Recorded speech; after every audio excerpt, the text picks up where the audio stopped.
Generation Y Conservative Show. I am your host, Chris, and with us again tonight is the co-host, Mike, joining us again. Listen, before we get into this half hour, we want to get into the sponsors for this half hour, which is the first one, Patriot Mobile. Now, the left is getting desperate and is creating chaos, and I think we all know this with the Pussyhead rebellion, screaming at the sky and everything. Mm-hmm. But as far as the extreme far-left politicians and the unhinged left and all the media bias and all the time, the all-time high of anti-Semitism and everything, right?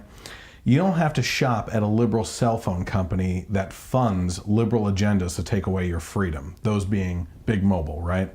You can support your values with veteran-led Patriot Mobile, America's only conservative cell phone company providing reliable nationwide coverage. It's easy to swish for a dish on your wish fish dish. It's easy to switch.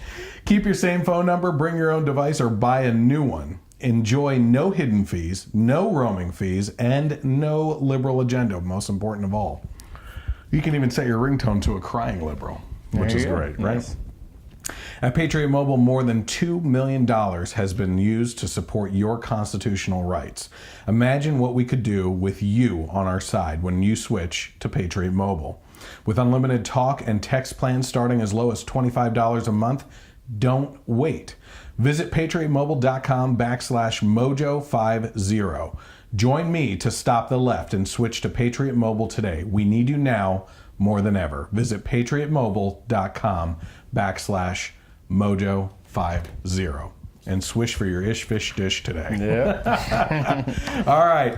This half hour is also brought to you by Nostalgia. Mike and I like grilling. Yes, we do. I like smoking too. I don't have a smoker, though. Barbecuing, just straight grilling. Whatever it is, right? Well, Nostalgia has their grilling sampler pack, and it's on sale now and perfect for kicking up your grilling skills. All you have to do is head to mojowildrice.com and use the promo code GRILL10 to save 10% on their grilling sampler pack. The pack includes their salt-free garlic and herb seasoning for meats, vegetables, or potatoes and can be used as a dry or oil rub. The Northwoods Jerk seasoning is for some awesome flavor on pork, salmon, or chicken, either dry or oil rubbed as well. There's also the raspberry wine jelly, which is a great, delicious base for marinades or dipping sauces, or you could brush it directly on the meats. There's also the sweet heat of the jalapeno pepper jam, which is perfect for your marinade, brushed on at the grill or served on the side as a dip. You can even add it to your own barbecue sauce for some super flavor. It just reminded me of where you're going tonight, but yeah. Add their maple sugar to your wet or dry rub before grilling for great caramelization on any grilled meat. And everyone will love the wonderful dark richness of the stout beer jelly in your burger mixture with some Gouda cheese. It can also be used as a grilling sauce or marinade for a delicious flavor on any meat. Make the most of your grilling season and save 10% when you use the promo code GRILL10 at mojowildrice.com. Don't forget, this is a great gift for my day. I mean, Father's Day. Yeah. So, welcome to the show. This is the Generation Y Conservative Show.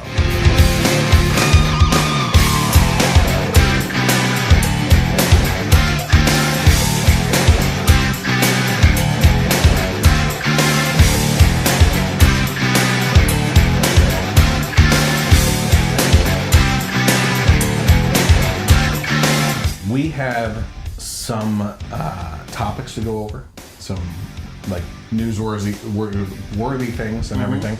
And then we're going to go back and kind of rehash out last week, right? We had kind of a talk on the abortion topic and everything that's been going on in the national news. And we were both cut on time, but I really especially cut you off on any response stuff. I don't even know why you asked me back, honestly. But just, because I want your opinion on spruce up the set a little bit. Yeah, exactly. Nice looking things to that's have kind of why I around. wore the Kraken shirt today too, you know.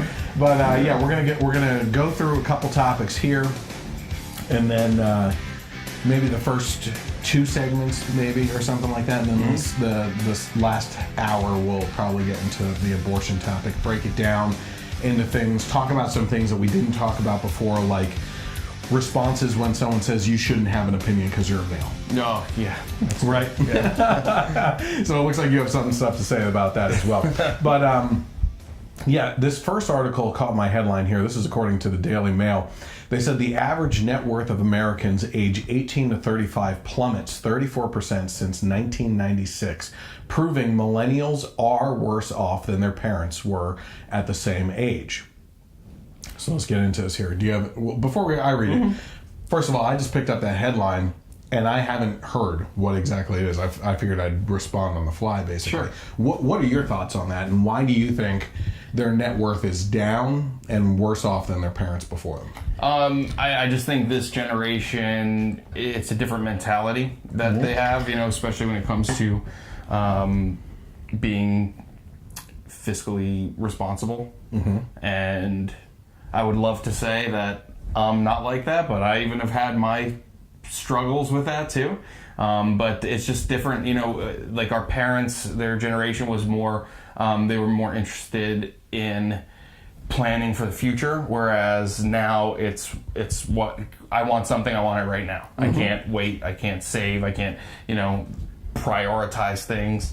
That's something that I'm in the process personally of trying to change. We are technically, well, you're on the verge. I'm on the tail end. Like that says 35. I'm 37. I'll be 38 in like a little bit. But it's like, I signed up a customer the other day. They told me their birthday, and I was like 9 years. I'm like, I do not feel like I'm 9 years old. I am still like 28 at heart, you know. But yeah, it's just a different mentality. It's and also I think it's an entitlement, you know. Yeah, like I see the good side and I see the bad side. Like, obviously, we hear exactly that in regards to millennials, which is that they're entitled, that they're lazy. I think laziness is a big factor. I don't know statistically where that falls, but millennials are kind of stereotyped as lazy people. Yeah. You know, I think you and I, like, while you're admitting to your financial struggles, I know you're not lazy. You know what I mean? You're a grinder like I am. I'm a grinder, and I know that because my wife is pissed off that I'm never home. I'm always working, you know? Yeah. But I have to do that. Is your job 100% commission? No, we have a base salary. Okay, so my job is 100% commission. So if I sit on my rear end for the day, You don't get a paycheck. it's my fault, you know, that I'm not getting paid for that day. So, you know, I see the grind mentality. I've lived the grind mentality. I've been in sales my whole life. Yeah. You know what I mean? Same. So I'm not used to that, and it pisses me off because I have people that I train, right? Not blasting them at all. Actually, the guy I'm currently training is a really great guy. His name's Chris as well. But he's not the only one that in my company, if I say, hey, meet me here at 8 o'clock, they're like, can we push it off a little bit? I'm like, 9? I was thinking more like 10. What? Yeah. No, you've just wasted half of your morning in work then. You know what I mean? Like, that's my mentality. Yeah. But their mentality is, you know, I can make do with the afternoon work schedule and then go home at night and everything. Not me, you know what I mean? Yeah. Now, thankfully in our job, like, I'm not, one of the reasons why I'm not really blasting them is, again, they are responsible for what they bring home at the end of the day. You know what I mean? So I can't blame them if they only want to make so much money and leave money on the table. That's on them. I'm going to be grinding while they're still getting out of bed. You know what I mean? So let's hear what this article actually had to say. It says the average net worth of millennials is less than $8,000. That's pretty sad. Yeah. The latest sign that the generation is doing far worse than their older cohorts, according to a new study. It represents a 34% drop since 1996 in the net worth of Americans aged 18 to 35. The authors attribute the disparity to the fact that millennials are facing rising student loans, higher rents, and skyrocketing health costs. Oh, so none of this is their fault. Right, yeah. Where's this article from anyway? Well, let's take this one by one here, because Sure. I think that there's actually some good points in here. Rising student debts. Okay. Right? Our tuition's going up. Yeah. It's what we've talked about multiple times in the past, that the next bubble to burst is going to be the education bubble, right? Yeah. Because you can't have universities continually raising the cost of tuition on families and expect them to keep on showing up when there's alternatives out there, like online universities and everything, that allow you to have an education from home, not pay dormitory fees, not pay food fees on top of what you're doing, not paying recreational fees, not paying parking fees and everything, any extracurricular activities on campus and everything. I mean, all these things really add up, and that will be the next bubble to burst, and that's why you always find universities spending so much on building up their campus life, right? To keep on attracting these students in there. But eventually, it's this principle of subsidies, right? So student loans come from the government, and just like subsidies in healthcare and all these other things, I was just having this conversation with my father-in-law and a couple people at a family reunion this past weekend. As soon as the government gets involved and adds money into the pot, they have now set a new lowest level bar in the pricing of that whatever structure they're entering into. And in this case, universities say, okay, well, if they're going to pay up until this point, then we might as well also raise our prices because we can get away with more now, right? So the government interfering and putting their hands into those cookie jars, in the end, is actually counter-effective, right? So there's that. There's also just the choice of school. Like when you're getting out of high school, you can decide where you want to go. And if you can't afford an Ivy League school, sorry, you shouldn't go to an Ivy League school. Right. You know, you have the option for the first 2 years at community college, which is all the same classes that you can just transfer to any school. BS you classes, save, by the way. Yeah, you save a ton of money by going to a state school than going to an Ivy League or whatever.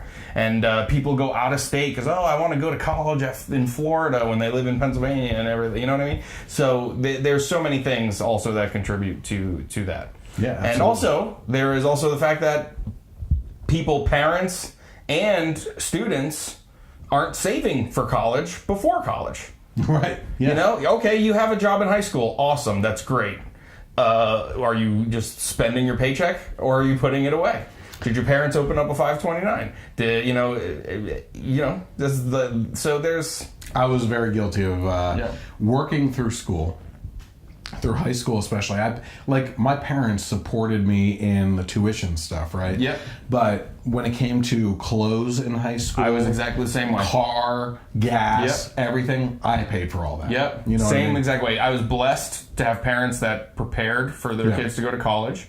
I never had a dime of student loans, and my school was paid for. I didn't go to an expense. I went to Penn State, so it was state school. But I worked all through college too. My rent at the apartment that I was at, food, clothes, like you're saying, that was all. I mean, car insurance, I paid for all that stuff. I don't know if I paid for car insurance. That may have been one I didn't pay for. Getting off easy. Freaking millennials. And he calls himself a grinder. Okay, so that's the tuition thing that they were talking about there, right? Yeah, what was next on that list of Higher excuses? rents.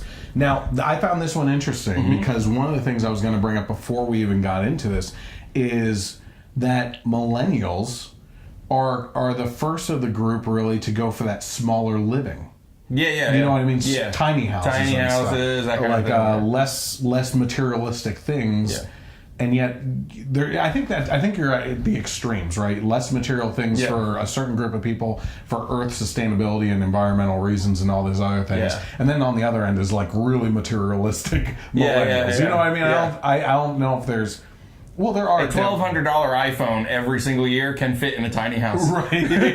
So, seriously. Yeah. So, rising rents. I mean, higher rents and everything. Where are you choosing to live? Are you choosing to have a roommate? You know? Yeah. It's like, where are you choosing to live? Get in the ghetto. Put a few boards on those windows. You know what I mean? Like, save some money. You know? You don't have to pay so much in heat if you're down on the floor dodging bullets and the heater's right there coming through the vent. You know what I mean? Like, come on.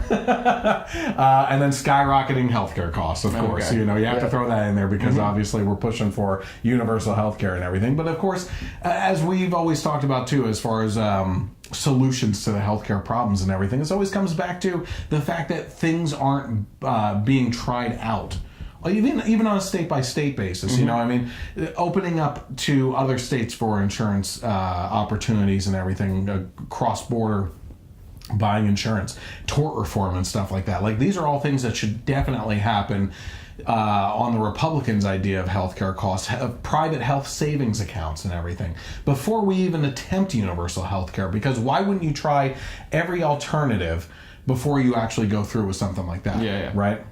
So... it says now people in their 20s and 30s spend roughly 17% of their paycheck on education, healthcare, and rent, which is up 12% from 10 years ago. No, up from 12%. Up from, okay. So yeah, it's good, 5% different. So really, the reason that they're only worth less than $8,000 total is because of that 5%. Really? Really, guys? Really? Seriously? Okay, so 17%. Because we're talking about 34% drop. So where is the other 83% of their paychecks going? Yeah, exactly. I mean, rent, school, and healthcare are three of the biggest expenses you would have in your budget. Yeah. So 83% of your money's left over, and you only have a net worth of $8,000. The reason is they could have more than that in the bank, but they could be in the red with credit cards. You know, usually I'm saying you need Jesus in your life. Yeah. Right now I'm saying you need some Ramsey in your life. That's it. Dave Ramsey. That's the thing. Dave Ramsey too. He's a financial guru, you know, he's great. He will say that he has people on his show all the time that make very little money, but they have a ton of money in the bank, or they pay off all their debt, and everyone else is like, well, how do you do this? How can this be done? It's just the choices that you make. And I'm not like trying to preach down on people either, because I'm guilty of those stupid choices too, and trying to turn things around. Look at this last bullet point. The findings are counter to perceptions about millennials, who are often characterized as overspenders who are delaying home buying and having kids. It's ridiculous. What website is this? Daily Mail. Yeah. So I go to them for some off-the-wall little articles and stuff, but I've actually seen this article posted on a couple things in regards to this study and everything. So, yeah. How about this one? You're going to love this one. MTV announces the first ever dating competition show in the U.S. with an entirely sexually fluid cast. The most confused show of anything.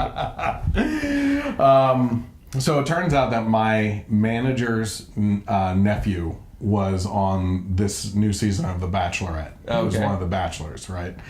And he was Roller Boy. He came in on the roller skates. Yeah. I haven't even watched the episode yet. But, yeah, he was one of the first ones off. But that's not his fault. It's actually the producer's fault and everything, because they are... The reality of reality television is that you don't get a say. It's not reality. It's all scripted. They tell you what to do and everything. And it gets really frustrating for people. So I can't go any further into detail on that as far as like, you know, what exactly happened and everything. But let's just say he probably would have lasted a lot longer if he could have been himself. That being said, MTV moving to this whole sexually fluid thing. So essentially you're talking about a bunch of guys and a bunch of girls that are willing to sleep with a bunch of guys or a bunch of girls. Yeah. Right? Because it's fluid, right? You go on a date one night and then the next day, I like girls now. Sorry. And then the guy's like, good news. I'm a girl today. Oh, yeah. All right. I wasn't even thinking about identity. I was thinking about just preference. Oh, who knows? Yeah. Who knows? Today, yeah, I am a heterosexual male today, but tomorrow I'm going to be a lesbian female. Yeah, you're absolutely right. Talk about the most confusing show ever. And my feeling is, what do you think? Do you think this is going to be a popular show? Is it going to be... Well, okay, let me ask you this. If it's popular, why would it be popular? I think it would... I think for the majority of people, Yes. it would be popular because it's so ridiculous. Because everybody loves a train wreck. Yes. Yes. And it could be The reality A version train. of One Flew Over the Cuckoo's Nest. Yeah. but it could literally be a train. Probably, yeah. Oh man, that's kind of gross. Yeah, so I don't know. How much more ridiculous could that get? I mean, we're having some technical difficulties here. Your articles just keep turning white. I know that there was probably like 4 minutes left or so. Yeah. But, Oh no, I'm actually watching on the clock up there too, so I know where we're at. But we have reached this point in society where this confusion on sexual identity and preferences has gotten out of control. I mean, we're going to be watching probably in the next segment this clip of Tommy Chong on Joe Rogan, and Joe Rogan has been very outspoken lately on just the absurdity of this whole trans movement. Yeah, very much so. Mm-hmm. And I don't know, like this cast. Can you imagine what's going on? Like, I don't. Here's an interesting story. Did you know that I tried out for Real World back in the day? No. Yeah. There was a tryout in Philadelphia, and my one friend wanted to go down for it. And so he's like, "Do you want to come down?" I was like, "Yeah, sure." And then we're waiting in line. He's like, "You want to try out?" I was like, "Yeah, sure." Yeah. I mean, we were like between.